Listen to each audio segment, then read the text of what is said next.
obviously you've seen each other's movies. So you tell me about a scene in Robert's movie where you're like, I wish I could do that. And you tell me about a scene in Quentin's movie where you're like, man, I wish I had that skill. Oh, wow, gosh, that's actually a pretty darn good I know question. mine. I mean, I don't know if I wish I had that skill. I know, I wish I wasn't so chicken. But when he did his action stuff, real for real, he went out in real cars, real fast, with old stunt guys who used to do this, you know, forever.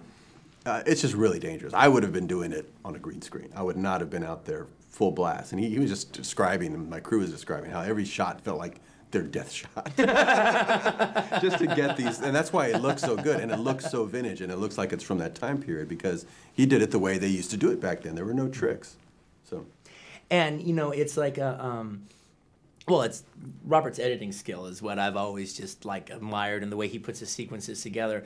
But actually, in the instance of Planet Terror, it all comes down to a shot for me. Just the way Sin City all came down to a shot, and it was the shot of Mickey, Marv swimming away from the thing. And to me, it's the shot of Rose being pulled away on the helicopter. Mm-hmm. It's just so comic booky and so dreamy, and just it's so lovingly it's perfect. It's perfect in every way, and when you do stuff like that and actually are able to capture on a shot of film what an artist is able to do in a comic book panel, that's right. You know, maybe all this green screen stuff, maybe it does have a purpose, all right? He can literally draw his, which is what he likes to do anyway. He can almost literally draw his image. That shot was done almost pretty real for real. We had her on a crane and we just pulled her on a cable. She went all the way up, and we added the helicopter later.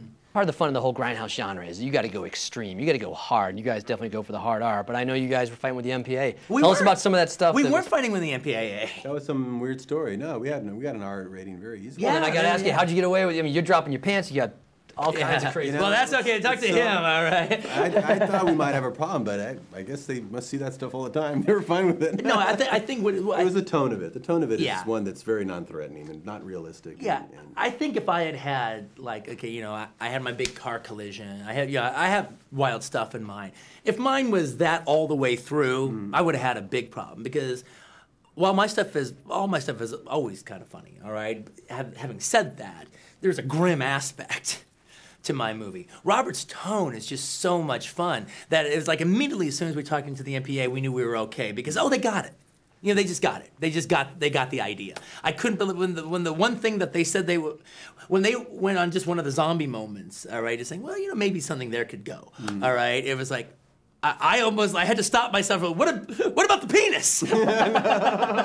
Did you forget? Did you forget about the melting penis? Were you on a bathroom break during that point? Where were you? It was very strange what they respond to.